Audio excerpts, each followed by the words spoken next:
L'Universitat de Girona organitza una taula rodona per parlar dels Jocs Florals a la Seu d'Urgell, a Puigcerdà i Aran.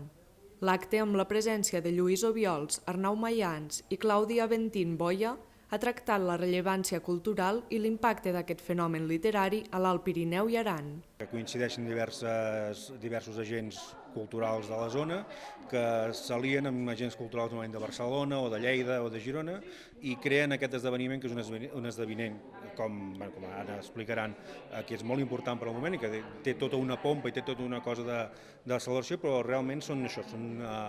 són molt puntuals i de fet una de les gràcies del Pirineu és aquesta puntualitat i com, malgrat la puntualitat, tenen aquest impacte social. Els Jocs Florals van fer-se populars a segona meitat del segle XIX i inicis del segle XX. Aquest model de certamen literari en llengua catalana es va replicar per tot Catalunya.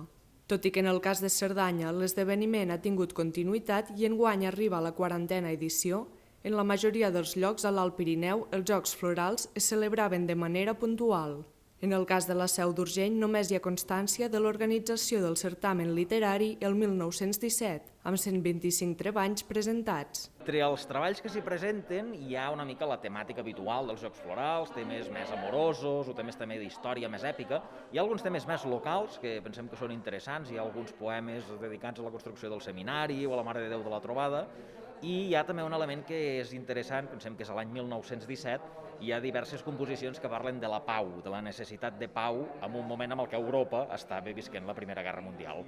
La taula rodona ha tingut lloc a la sala polivalent de l'Espai Armengol de la Seu d'Urgell, que recupera amb aquest acte l'activitat després de la pandèmia.